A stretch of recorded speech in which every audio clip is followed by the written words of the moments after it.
로마서 12장 1절부터 13절까지 한 절씩 교독합니다.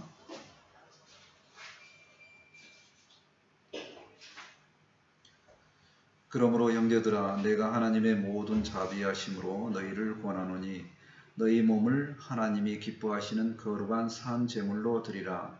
이는 너희가 드릴 영적 예배니라. 너희는 이 세대를 본받지 말고 오직 마음을 새롭게 함으로 변화를 받아 하나님의 선하시고 기뻐하시고 온전하신 뜻이 무엇인지 분별하도록 하라. 내게 주신 은혜로 말미암아 너희 각 사람에게 말하노니 마땅히 생각할 그 이상의 생각을 품지 말고 오직 하나님께서 각 사람에게 나누어 주신 믿음의 분량대로 지혜롭게 생각하라. 우리가 한 몸에 많은 지체를 가졌으나 모든 지체가 같은 기능을 가진 것이 아니니 이와 같이 우리 많은 사람이 그리스도 안에서 한 몸이 되어 서로 지체가 되었느니라. 우리에게 주신 은혜대로 받은 은사가 각각 다르니 혹 예언이며 믿음의 분수대로 혹 섬기는 일이면 섬기는 일로, 혹 가르치는 자면 가르치는 일로, 혹 위로하는 자면 위로하는 일로, 구제하는 자는 성실함으로, 다스리는 자는 부지런함으로, 긍휼을 베푸는 자는 즐거움으로 할 것이니라. 사랑에는 거짓이 없나니 악을 미워하고 선에 속하라.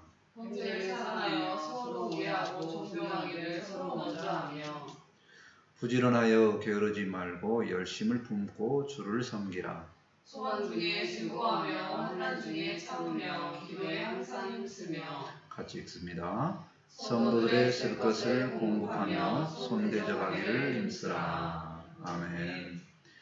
오늘 말씀의 제목은 새 생활로 잡았습니다. 로마서를 딱 두 부분으로 나누면 지난주 말씀까지 12장 말씀까지 나누고요.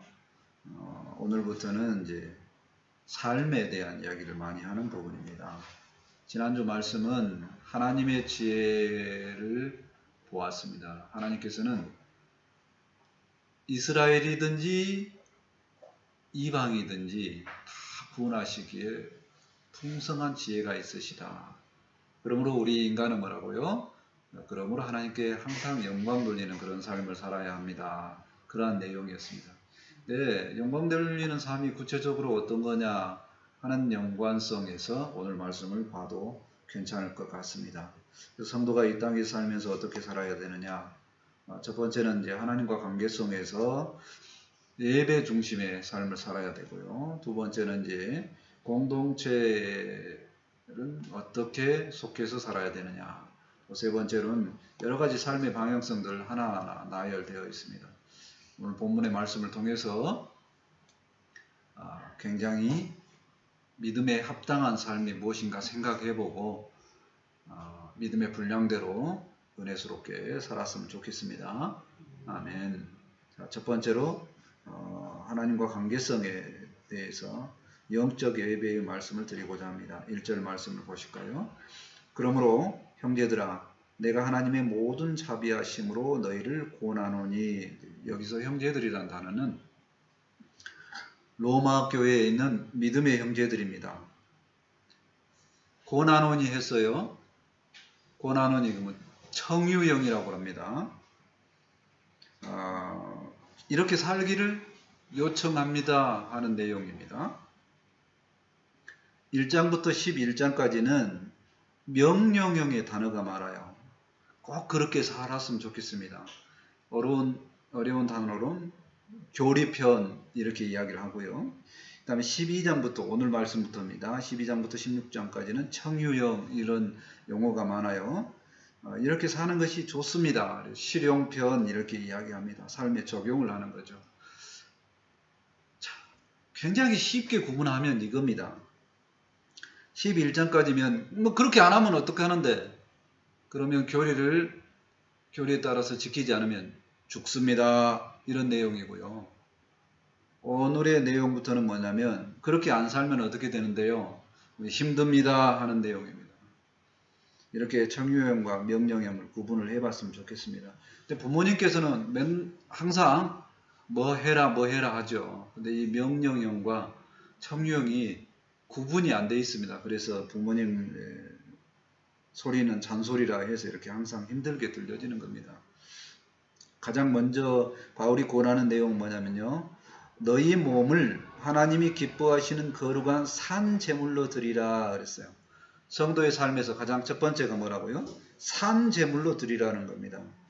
구약의 제사는 어떤 거냐면 이제 안식일 날 드리고요. 동물을 잡아서 제물을 드리고 성전에서 제사를 지냅니다. 자, 근데 이제는 달라졌습니다. 뭐냐면 주일날 예배를 드리고요. 나 자신이 제물로 드려져야 되고요. 공동체가 원하면 어느 곳에든지 이제 예배를 드릴 수도 있습니다. 자, 그런데 주일날 예배를 드리려면 어떻게 해야 되냐면 나 자신을 준비를 시켜야 돼. 일주일 내내. 그러니까 산 제물이라고 하는 것은 계속해서 예배를 준비하는 삶과 관련이 있습니다. 그래서 이러한 예배를 뭐라고 그랬냐면 이는 너희가 드릴 영적 예배니라 이렇게 이야기했어요. 그러니까 영적 예배라고 하니까 그러면 수준이 굉장히 높냐 하는 단어인데요. 자, 좋은 성경책을 구분하는 기준 하나 설명해 보면요. 이 영적 예배 해놓고 그 영적 예배, 영적이란 단어의 각주가 맨 밑에 있는 성경책이 있어요. 거기에 뭐라고 써졌냐면 합당한 이런 단어로 써졌어요. 다른 말로 하면 논리적인 일. 산 제물로 드리는 것이 논리적인 예배다 하는 겁니다. 그럼 논리적인 예배는 어떤 거냐? 이제 구체적으로 설명하는 내용이 이제 2절부터 나옵니다. 2절 말씀 보실까요? 너희는 이 세대를 본받지 말고, 본받다 하는 것은 마음의 중심에 지배적으로 거기에 영향을 받는 거죠. 그러니까 이제 사랑을 하면, 아니 조금 더 직설적인 표현으로 연애를 하게 되면요, 마음의 중심에 지배적으로 그 이성만 있어. 마음 중심에. 그런다고 해서 다른 생활을 안 하는 거 아니죠. 이게 마음 중심에 그것만 있다는 겁니다. 자, 근데 마음 중심에 세대를 본받지 마라 그러니까 세상을 마음 중심에 두지 말라 하는 겁니다. 그리고 오직 마음을 새롭게 함으로 변화를 받아 그랬습니다. 마음이란 단어가 뭐냐면요. 마음은 어떤 곳과 교통하는 장소입니다. 그래서 마음은 하나님 만나는 장소도 되지만 악마를 만나는 장소도 될 수 있다는 얘기예요. 그 마음을 새롭게 하고 변화를 받아야 된다는 거예요. 마음 중심이 가장 지배적인 마음의 중심의 경향성이 변화를 받으라는 얘기예요. 자, 삶에 대한 얘기니까 하나만 이야기를 하면은요. 잘 사는 게 뭐냐? 세상에서 잘 사는 건 뭔가요? 세상의 흐름을 잘 타서 내가 손해보지 않고 유익을 따는 거죠. 어제 그 길을 오면서 그 대박난 로또 장소를 보니까 거기서 사야 된다. 세상 사람들은 이렇게 말해요. 그게 한편의 지혜죠. 자, 근데 마음의 중심이 옮기는 건 무엇냐면요. 로또를 해라 마라 하는 생각 자체를 안 하고 마음 중심이 로또라는 단어를 마음에서 지우고 가장 마음의 중심에 뭐를 두는 거냐면 하나님을 두는 겁니다. 예배, 찬양, 경배 이런 단어를 중심에 두는 거예요. 생활을 항상 그것만 하라는 것이 아닙니다. 그때의 삶을 뭐라 그러냐면 하나님께서 하나님 중심으로 살았다 하고 창조주가 보실 때 잘 산다 이렇게 표현하는 겁니다. 그래서 그렇게 마음의 변화를 받으면 분별을 해야 돼요. 무슨 분별을 해야 되냐면 하나님의 선하시고 기뻐하시고 온전하신 뜻이 무엇인지 분별하도록 하라 그랬습니다. 분별하는 가치관이 하나님 중심의 마음 중심의 가치관이어야 한다는 얘기입니다. 자, 그런데 우리는 지금 로마서 12장에 뭐를 한다고요? 교리편을 이야기하는 게 아니라 삶을 이야기한다고 그랬어요. 그러니까 이 마음의 중심이 항상 하나님으로 가득 차면 어떨까요? 하는 얘기를 다른 면으로 한번 살펴보는 내용이 3절입니다. 어떤 거냐면요. 내게 주신 은혜도로 말미암아 너희 각 사람에게 말하노니 은혜 안에서 말하는데요. 마땅히 생각할 그 이상의 생각을 품지 말고 자기의 분량이 이건데 높은 생각을 하지 말라는 겁니다. 오직 하나님께서 각 사람에게 나누어 주신 믿음의 분량대로 지혜롭게 생각하라 그랬습니다. 자, 내 마음에 무엇으로 가득 채우라고요? 하나님으로 가득 채우라는 것이 아니라 채우긴 채우되 믿음의 분량대로만 채우라는 겁니다. 자, 사람이 살아갈 때요. 연애하는 감정으로 평생에 결혼해서도 그렇게 살면 어때요? 잘 산다고 할까요? 아닙니다. 불편합니다. 그냥 적당하니 밋밋하게 평범하게 편하게 이게 사는 것이 결혼의 삶입니다. 그럼 그게 연애에 비춰서 잘못 사는 건가요? 그렇지 않다는 겁니다. 믿음의 분량대로라는 것은 뭐냐면 내 마음을 온통 하나님으로만 채워라. 믿음의 분량대로 가득 채우는 사람은 바울과 같은 사람입니다. 근데 우리는 그렇게 살면 불편합니다. 믿음의 분량대로만 살으라는 거예요. 근데 방향성은 어디에 있다고요? 내가 마음의 중심의 경향성이 가장 큰 경향은 하나님께 두는 겁니다. 그게 지혜롭게 생각하는 겁니다. 영적 예배에 대해서 이야기를 해보면요. 영적 예배는 합리적이고 논리적인 예배를 말합니다. 불같은 성령 받아 이게 영적 예배가 아니에요. 합리적인 예배를 이야기를 합니다. 합리적인 예배는 또 뭐냐면 온통 모든 생활을 뭐냐면 주일날 예배 드리기 위해서 하나님 앞에 살아가는 것을 말합니다. 그런 삶을 살기 위해서는 마음의 중심에 무엇을 두지 말고 이 세대를 본받는 마음을 두지 말고 마음의 변화를 받아서 하나님 중심으로 살아야 됩니다. 근데 그걸 가득 채우는 것도 그 생각도 그 높은 생각이라는 거예요. 믿음의 분량대로만 하나님을 마음에 두시면 되겠습니다. 어쨌든 마음에 하나님을 두는 것이 영적 예배인 줄 믿습니다. 마음을 주님께 두는 거 골로새서 3장 23절은 우리에게 권면합니다. 무슨 일을 하든지 마음을 다하여 주께 하듯 하고 사람에게 하듯 하지 말라. 늘 마음의 중심에 주님을 두는 우리가 되었으면 좋겠습니다. 그런 삶이 믿음의 분량에 맞는 삶임을 깨닫습니다. 아멘. 두 번째, 지체의식에 대한 내용입니다.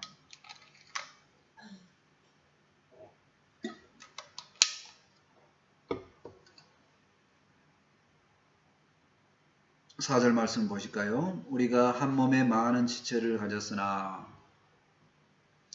교회를 설명하는 원리를 말합니다. 한 몸에 많은 지체라고 합니다. 둘째가 뭐냐면 교회 공동체를 생각을 해보는 겁니다. 모든 지체가 같은 기능을 가진 것이 아니니 다 같지를 않죠. 어떤 사람은 다양한 사람인데 어떤 사람은 감정적이고 어떤 사람은 이성적입니다. 5절 말씀을 보실까요? 이와 같이 많은 사람이 그리스도 안에서 한 몸이 되어 서로 지체가 되었느니라. 교회는 그리스도 안에서 하나가 되어야 됩니다. 교회를 이루는 가장 중요한 요소가 바로 예수님입니다. 지상에 있는 교회는 이런 기준으로 교회가 되어야 되는데 내가 봤을 때는 없습니다. 이렇게 말해도 돼요. 다른 뜻으로 이야기하면 완벽한 교회는 없다는 겁니다. 그러면 좋은 교회는 어떤 교회냐? 나 자신이 하나님과 합당한 관계성을 유지하기에 부족함이 없는 교회. 이것이 좋은 교회입니다. 예수님처럼 완벽하게 한 몸을 이루는 그런 교회는 없다는 얘기입니다. 하나님과 관계성을 이루는 그런 지체의식 속에 살아가는 정도 이러면 괜찮은 교회다 하는 얘기입니다. 6절 말씀을 보실까요? 우리에게 주신 은혜대로 받은 은사가 각각 다르니 사람마다 다른 은사가 있죠. 자, 여기서 은사라는 단어가 나오니까 또 언어를 설명할 단어가 나왔습니다. 이 언어 은사가 뭐냐면 카리스마입니다. 그러니까 또 설명을 해요. 나는 이 단어만 나오면 설명하고 싶어. 왜? 세상에서는 이 카리스마가 반대로 쓰고 있거든. 권위로 눌러버리는 것을 카리스마라고. 아니라니까. 은사는 하나님께서 은혜대로 주는 선물입니다. 선물. 우리가 받은 선물들이 각각 다르다는 겁니다. 공동체를 바르게 세우기 위한 것들이 각각 다르게 받았다는 거예요. 사람이 그러죠. 다 버리면 그게 사람입니까? 마찬가지로 다르다는 거예요. 하나님께 받은 선물도 다 다릅니다. 선물이라고 그랬어요. 중요한 건 선물입니다. 그러니까 뭐냐면 내 능력이 내 것이 아니라는 겁니다. 또 노력으로 얻어지는 것 아니라는 겁니다. 자, 이제 은사에 대해서 하나하나씩 설명합니다. 첫 번째, 혹 예언이면 믿음의 분수도록 아주 간단하게만 볼 겁니다.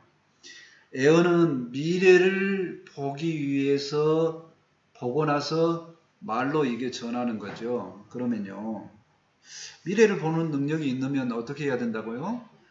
믿음의 분수대로 사용을 해야 된다는 겁니다. 7절 말씀 보실까요? 혹 섬기는 일이면 섬기는 일로. 원어는 조금 다르게 해석이 되어지는데, 섬기는 일을 하는 자는 봉사하는 마음으로 이렇게 되어 있습니다. 이 봉사라는 단어가 원어로 안수집사 이거 같은 단어입니다. 혹 가르치는 자는 가르치는 일로, 가르치는 하는 자는 잘 가르쳐야 됩니다. 라고 이렇게 강조가 되어 있어요. 교사 이야기합니다. 8절 말씀을 보실까요? 혹 이로하는 자는 이로하는 일로. 이로라는 단어는 세우는 것을 말합니다. 사람을 세우는 거. 권면하는 자는 이로의 말로 이렇게 세웠으면 좋겠다는 거고요. 구제하는 자는 성실함으로. 구제하는 사람은 후하게 해야 돼요. 조금 하지 말고 후하게. 또 다스리는 자는 부지런함으로, 지도자는 열심으로. 이 열심이란 단어가 열자가 사실은 영적인 단어로 이렇게 되어 있습니다. 긍휼을 베푸는 자는 즐거움으로 할 것이니라. 자선을 베푸는 자는 기쁨으로 해야 된다 하는 얘기입니다. 그래서 다양한 이렇게 은사들을 보았는데요. 우리가 생각할 것은 지체의식이죠. 지체의식에 대해서 한번 생각을 해보면요. 공동체를 이루는 가장 중요한 기준은 머리 대신 예수님. 예수님 안에 나는 지체다라고 생각을 해야 됩니다. 예수님 때문에 모이는 교회가 진정한 교회죠. 어떤 교회는 이 교회가 좋은 교회다 그렇고 왜 좋은 교회냐고 물어봤더니 목사님이 말씀을 잘 전해. 이렇게 하면 어느 부분 인정이 되지만 좋은 교회는 뭐라고요? 좋은 교회는 성도 한 명 한 명이 하나님과 관계를 갖도록 도와주는 교회가 좋은 교회입니다. 이 교회를 갔더니 정말 사업이 잘 돼. 일부분 아주 좋은 동의 되지만 거의 동의가 안 되죠. 좋은 교회는 하나님과 관계성이 있는 교회가 좋은 교회입니다. 따라서 성도는 이 공동체하고 함께하는 삶을 살아야 됩니다. 왜 그러냐면 예수님과 관련이 있어야지만 그 속에서 뭐가 일어납니까? 성장이 일어나고 성화가 일어나요. 누구누구 교회 안에 있었더니 마음에 안 들어. 그래서 거기 끊고 다른 교회로 옮기고 이런 것들은 사실은 바른 모습이 아닙니다. 사람하고 관계성하고 불편해졌는데 하나님하고도 관계성이 불편해졌어. 그러면 이제 고려를 해봐야 됩니다. 사실은 자기가 성장을 안 했기 때문에 성화가 이루어졌지 않기 때문에 공동체에 속할 수 없는 나 자신이 되었다. 이렇게 발견하는 게 더 낫습니다. 또 성도는 하나님께 받은 은사에 합당하게 살아야 됩니다. 은사에 합당하게. 이거는 뭐냐면 은사가 교회 중심으로 사용되어야 된다는 겁니다. 내 개인의 배불리기 위해서 나만의 누림을 위해서 사용하면 안 된다는 겁니다. 봉사를 위해서 사용해야 됩니다. 또 이제 마지막으로 은사는 누구든지 은사를 받았다는 겁니다. 믿음의 분량대로 받았다는 거예요. 이것을 놔버리면 안 됩니다. 그래서 내가 정말로 쓸모없는 것 같은 존재인 것 같아도 사실은 쓸모가 있습니다. 뭐 발바닥에 때만큼으로 생각 안 한다. 발바닥에 굳은 살 뭐 이렇게 이야기하는데 발바닥에 굳은 살 없으면요 엄청나게 아프고 잘못 걷고 불편합니다. 이렇게 나 자신을 항상 교회 공동체에 속해 있는 존재다. 어떤 면으로 하나님께서 우리에게 다들 귀한 존재로 주셨다는 걸 생각해 봤으면 좋겠습니다. 권면의 말씀을 봤습니다. 고린도전서 12장 13절 말씀입니다. 우리가 유대인이나 헬라인이나 종이나 자유인이나 다 한 성령으로 세례를 받아 한 몸이 되었고, 한 몸이라는 겁니다. 한 몸이 되었고 또 다 한 성령을 마시게 하셨느니라. 한 성령 속에서 살게 하셨다는 거예요. 그러니까 우리가 살아가려면 한 몸임을 알아야 된다. 한 몸이다. 그리고 성령 안에서 살아간다. 그것을 알아야 함을 깨닫습니다. 아멘. 세 번째로 여러 생활의 방향들을 또한 살펴보고자 합니다. 9절 말씀을 보실까요? 사랑에는 거짓이 없나니. 세 번째 방향을 설명할 때 사랑이라는 단어부터 이제 출발을 하네요. 사랑에는 거짓이 없나니 악을 미워하고 선에 속하라. 하나님을 사랑하는 성도라면 사랑이 풍성하겠죠. 그래서 하나님 편에 있으면 사랑이 풍성하기 때문에 동시에 연결되는 게 뭐냐면 악을 미워하고 선을 선택한다는 겁니다. 성도에게 당연한 이런 삶인데 잘 안 되죠. 또 뿐만 아니라 모든 종교나 모든 좋은 교육에서는 다 그렇게 살라고 가르칩니다. 근데 잘 안 돼요. 쉽지 않습니다. 왜 그래요? 선을 선택하면 희생이 따르고 손해본 것 같거든. 가장 대표적인 건 뭐냐면 이제 세금 같은 경우입니다. 세상 사람들은 불법을 행해 세금을 쬐끔 내. 근데 나는 바르게 내. 그럼 내가 손해보는 것 같거든. 근데 그게 아니고 내가 바르게 살고 있고 그 사람들이 잘못 살고 있는 것을 생각을 해야 됩니다. 자, 10절 말씀 보실까요? 형제를 사랑하여 서로 우애하고 존경하기를 서로 먼저 하며. 사랑 안에 있으면 뭐라고요? 사랑 안에 있으면 존중을 해. 존중. 격하게 반응하지 않는다는 겁니다. 또 세 번째요. 11절 말씀 볼까요? 부지런하여 게으르지 말고 열심을 품고 주를 섬기라. 열정적으로 사는 건 좋다는 겁니다. 방향성은 어디를 향해야 된다고요? 주를 섬기는 방향이 있어야 된다는 겁니다. 자신에게 맡겨진 일에 최선을 다하는 것. 이게 아름다운 일입니다. 주님을 많이 사랑하고 또 최선을 다해서 열심을 내는 건 좋습니다. 근데 여기서 열심이라는 단어가 언어의 영으로 이런 단어로 연결되어 있으니까 성령의 은혜를 받아서 열심으로 살아야 한다는 얘기입니다. 12절 말씀을 보실까요? 소망 중에 즐거워하고. 소망이 있으면요 지금 그 어려움들 잘 이겨낼 수 있어요. 그러니까 이제 즐거워할 수 있죠. 여행을 가서 고생을 많이 하더라도 사람들이 그렇게 별로 힘들어하지 않습니다. 왜 그러냐면 여기는 여행지고 편안한 집이 있다 하는 생각을 하기 때문에 그렇습니다. 그러니까 우리 성도의 집은 뭐냐면 이곳이 집이 아니고 천국이 집이다 이렇게 생각하면 좋아요. 자, 환난 중에 참으며 그랬습니다. 어려운 일이 있어도 참을 수 있는 것은 고난 후에 영광이 있기 때문입니다. 또 기도에 항상 힘쓰며. 성도의 삶에서는 기도가 중요하죠. 기도는 어떤 시간이냐면 나를 죽이고 하나님으로 채우는 시간입니다. 그래서 중요합니다. 13절을 볼까요? 성도들의 쓸 것을 공급하며 손 대접하기를 힘쓰라. 성도들 사이에는 서로 대접해야 됩니다. 입으로만 하지 말고 입으로만 위로하지 말고 손 대접하라. 제가 굉장히 약한 부분이 이 부분이죠. 어렸을 때 받기를 잘해서 이렇게 대접이 습관처럼 잘 안 됩니다. 오늘 그 성도 생활의 방향들 여러 가지 살펴봤습니다. 근데 이 살펴본 중에 가장 중요한 기준은 이제 사랑에서 출발했다는 얘기고요.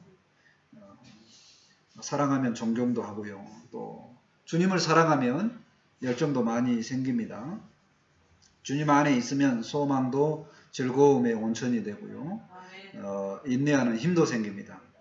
주님이 공급하시는 힘을 얻기 위해서는 항상 기도해야 됩니다.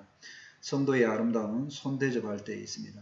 하나하나 꼭 지켜야 하는 삶의 방향들입니다. 근데 이 모든 것을 다 지키려고 하면 또는 억지로 지키려면 너무 힘들죠. 그렇다고 해서 버려서는 안 됩니다. 모든 것을 지키려고 하는 방향성을 갖고 살아야 됩니다. 주님 안에 있으면, 주님의 사랑 안에 있으면 사실은 많은 부분이 되고 가능합니다. 가끔 되기도 하고 하나씩 되기도 하는 것이 주님의 사랑 안에 있으면 다 되는 줄로 믿습니다. 아멘. 빌립보서 4장 13절은 말씀하십니다. 내게 능력 주신 자 안에서 내가 모든 것을 할 수 있느니라. 주님 안에서 승리하는 우리가 되었으면 좋겠습니다. 아멘. 말씀을 정리합니다. 성도의 새 생활을 살펴봤습니다. 첫째는 하나님과 관계성 속에서 삶의 예배를 드려라. 이게 논리적인 예배, 영적인 예배라고 그랬습니다. 둘째는 모든 성도는 한 몸의 지체임을 생각하고 지체의 의식 속에 살아야 된다고 했습니다. 세 번째로 삶의 방향성에 대해서 살펴봤습니다. 하나하나 생각해봤고 다 지키려고 하면 어려운 일이죠. 근데 주 안에 있으면 가능함을 깨닫습니다. 아멘. 모두가 주님 안에 살며 능력 있는 삶을 살 수 있기를 기도합니다. 아멘. 기도하시겠습니다. 하나님 감사합니다. 우리에게 성도로서 새로운 삶의 방향성을 주시니 감사합니다. 우리가 이 삶이 주님 안에 있으면 다 가능한 줄 믿습니다. 또한 하나님 아버지 이 모든 것을 말씀으로 받을 때 믿음의 분량대로 받아서 은혜대로 잘 살아갈 수 있도록 함께하여 주옵소서. 말씀을 받아사오니 이 말씀이 생명이 되고 힘이 될 수 있도록 은혜 내려 주옵소서. 말씀 주심을 감사하며 예수님의 이름으로 기도합니다. 아멘. 다 같이 찬송 421장 하시고 준비하신 힘을 하나님께 드립니다.